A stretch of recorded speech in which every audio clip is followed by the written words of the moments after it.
지금 이제 뭐 노동운동 때려치고 정치한다면서요?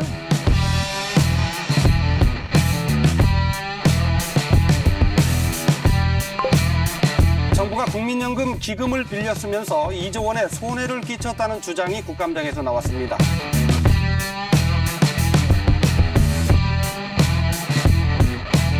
반드시 승리해서 홍범규 새누리당 후보를 불과 170표 차이로 눌렀습니다. 자, 이번에는 이 문건을 최초로 입수한 심상정 정의당 의원과 얘기 좀 나눠보겠습니다. 삼성의 문호조 전략을 총체적으로 담은 문건은 이번에 처음 공개. 삼성을 위한 국가입니까? 삼성을 위한 금융위원회요? 박근혜 정부의 노동시장 개혁 방안은 한마디로 재벌에 의한 재벌을 위한 노동계약 쓰나미입니다. 왜 이 사회에서 고액연금 받는 사람들은 임금 상한제 포함 안 시켜요 그러면? 왜 이 자리에 있는 사람들은 고액임금 다 받아갑니까 왜? 양심이 있어야 될 거 아니에요 양심이. 다스는 금융실명제법을 위반했고요. 명백한 자금 세탁이며 국정원 직원 자녀부터 금융감독원의 임원의 자녀, VIP 고객 자녀는 물론이고 모 대학 부총장, 모 병원 원장, 기업 간부, 너나 할 것이 다 명단에 올라가 있습니다. 이게 명백한 대가성 채용이 아니고 도대체 뭡니까? 론스타는 자백했는데 정부는 은폐했습니다. 론스타는 조작했고 정부는 공모했습니다. 20년간 이어지고 있는 이 론스타 국부유출 사건은 국제투기자본과 경제 관료들이 결탁해서 저지른 거대한 금융비리 사건이다. 가습기 살균제를 생산하고 판매한 기업과 화학물질을 관리해야 하는 정부는 국민 생명을 지키는 문제에는 왜 글로벌 스탠다드를 적용하지 않습니까? 국정조사가 열리게 되고 피해자들에게 배상하도록 이렇게 판결이 났어요. 세계 10위 경제 선진국임에도 불구하고 우리 장애인들에게 이동권조차 보장하지 못한 여성이 설거지를 하는 것은 하늘이 정한 것이다. 여성을 종으로 보지 않으면 그런 말씀 하실 수 없어요. 아니 대한민국 모든 딸에게 이 자리에서 사과하십시오. 지금 이게 그렇게 한가한 문제입니까? 생리는 선택사항이 아닙니다. 절반의 국민의 숙명이에요. 역학조사 하시겠습니까? 안 하시겠습니까? 알고리즘에도 심해 할증이 붙어요? 영업 손실을 다 카카오에서 파악하고 있잖아요. 기사들이 일일이 신고해야 됩니까? 카카오가 능동적으로 피해 보상을 해야죠. 다른 브랜드 로고를 단 택시를 신고 카톡방 센터까지 운영하면서 신고시켜서 추적해서 콜을 차단했다고 하는데 심판이 선수도 하고 선수가 심판도 하고. 이것은 한마디로 말하면 산으로 간 4대강 사업입니다. 배가 산으로 가는 게 아니라 산이 바다로 가는 사업입니다. 대한민국의 미래가 녹색입니까? 회색입니까? 이해람 중사를 죽음으로 내몰았던 군 조직에 그 누구도 사법적 책임을 지지 않았습니다. 고 이해람 중사 사망 사건 조사를 위한 특검법이 국회 본회의에서 처리. 다가올 국정감사 때 책임을 분명하게 갖도록 하겠습니다. 현대산업개발이 있는 거 맞죠? 노동자들만 불러다가 건폭이니 조폭이니 이렇게 하니까 타워크레인 조종사들이 뭐라 그러는지 아세요? 장인이 전화를 하셔가지고 텔레비 보고서 완전히 그냥 무슨 어디 흉악범처럼 매도돼 있으니까 진짜냐고 묻는다는 거예요. 정말 비참했다 그래요. 지난 2월에 이어 두 번째 깡통 전세 피해 사망자입니다. 집안 사정이 좋지 않아 고등학교 때부터 공단에 다니면서 자력으로 전셋집을 마련했지만 엄마한테 2만 원만 빌려달라는 말을 마지막으로 세상을 떠났습니다. 정론관에 들어서면서 세 번째 사망자 속보가 떴습니다. 양당에 다시 한번 간곡하게 촉구합니다. 싸울 때 싸우더라도 긴급한 민생 입법은 서둘러 처리합시다. 깡통전세 피해자들은 하루하루 휘말리는 밤을 지새고 있습니다. 이렇게 절박할 때는 우리 국토위원들도 밤새서 심의하면 안 됩니까? 정말 진심으로 호소드립니다.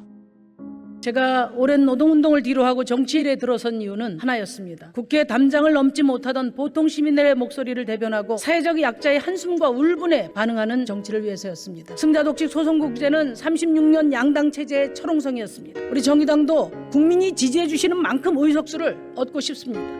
정의당이 아니어도 좋습니다.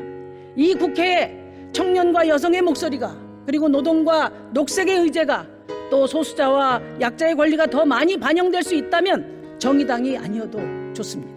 부자는 계속 부자가 되고 가난한 사람은 계속 가난해지는데 이 대한민국 국회에서는 가난한 노동자들의 호주머니만 뒤져서 되겠습니까? 이 국회에 소녀상을 세웁시다.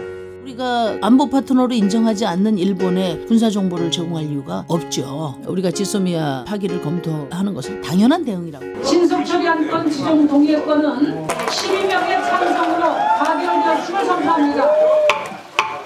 국민들과 함께 국민들 속에서 진뭉개진 민주헌정 질서를 반드시 세워내겠습니다. 여러분, 박근혜 대통령은 하야하라!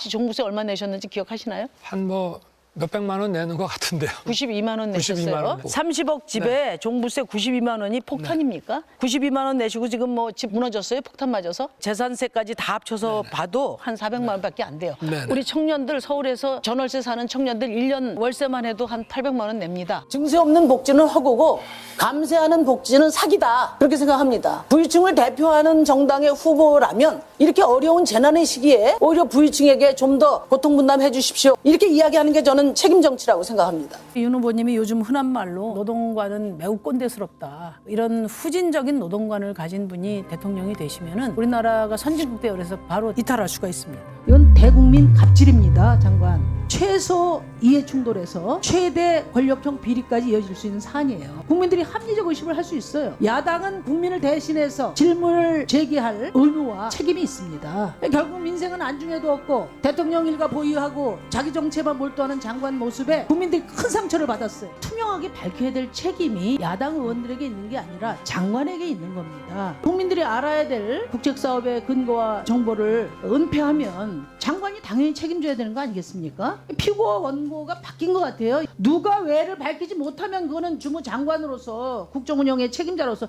책임을 져야 되는 겁니다. 권력을 쥐고 있는 대통령이 마음 먹고 내리치면 힘없고 가난한 사람들은 질 수밖에 없습니다. 그러나 그 권력은 대통령의 것이 아닙니다. 가난하고 힘없는 사람들을 보듬으라고 준 권력입니다. 끝내 국민을 이겨먹는 대통령을 국민들은 결코 내버려두지 않을 것입니다. 오로지 정권 보위를 위해서 노동자들을 희생양으로 삼는 윤석열 정부에게 정말 유감입니다. 윤석열 정부의 노사법치는 곤봉과 수감만 보입니다. 윤석열 정부의 노사법치주의는 합법적인 노동조합의 활동 영역을 최소화하고 노사관계를 범죄하는 게 그 핵심 요체입니다. 노동법 기본법이기 때문에 다른 법에 우선에 적용하는 거죠. 노사법치주의보다 노사민주주의가 앞서는 것이 그것이 헌법 정신입니다. 노사관계는 칼로 다룰 문제가 아니라 저울로 다룰 문제예요. 법적 대응만 있지 대화 중재가 없어요. 진압은 있어도 협상은 없어요. 노정 대화 어떻게 하실 겁니까? 전대미문의 오염수를 방류하는데 안전이 과학적으로 아직 검증이 안 됐죠. 안 됐다면은 방류를 절대 반대하고 검증된 이후에 우리가 방류를 존중하겠다. 이렇게 하는 게 상식 아닙니까? 왜 대한민국 정부가 국민을 걱정해야지 일본을 걱정합니까? 윤석열 정부는 약자 주거 정부다. 윤석열 정부는 부자 특혜 정부다. 모든 사기는 평등하다고 했던 원희룡 국토부 장관의 망언부터 짚고 넘어가겠습니다. 건설사들 그렇게 부실한데 28조 지원할 정부라면은 왜 피해자들한테 지원을 못합니까? 정부가 혈세 낭비라는 딱지를 붙여서 무조건 퍼주는 것처럼 매도하는 것은 피해자들을 두 번 죽이는 일이라는 점을 어떡할 겁니까, 윤석열 대통령님? 그 청년들의 피눈물을 어떻게 닦아주실 건지 윤석열 대통령께서 또 거부권 행사하면 된다 이렇게 생각하진 않길 바랍니다. 전세사기 특별법에 대한 거부권은 민생에 대한 거부권 행사입니다. 헌법이 보장한 주거 기본권, 이 헌법 정신을 거부하는 것입니다. 그렇게 거부권이 계속 쌓여가면 결국 윤석열 대통령에 대한 거부권으로 되돌아올 것임을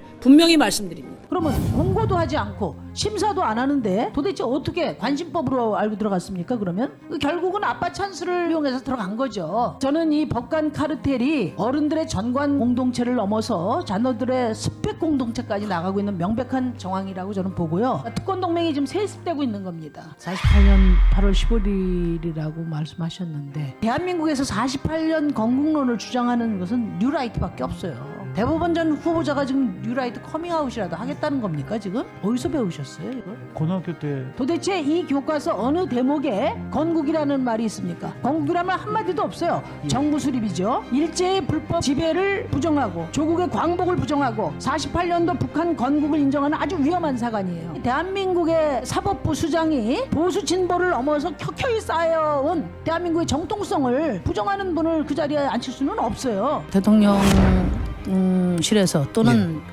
김건희 여사가 직접 국민 앞에 해명을 해야 됩니다. 선출직 공직자와 그 가족은 국민들의 의구심을 갖는 문제에 대해서는 직접 나서서 설명해야 될 의무가 있어요. 무슨 돈으로 어떤 명품을 어떤 목적으로 구입했는지 국민들에게 명확하게 해명하기 바라고요. 우리 국민들은 민주주의 법치국가에서 아직도 법위에 군림하는 신성가족이 어떻게 있을 수 있나를 묻는 것이고 그것이 윤석열 대통령의 법치와 공정에 부합하는 것인지를 엄중히 묻고 있는 것입니다.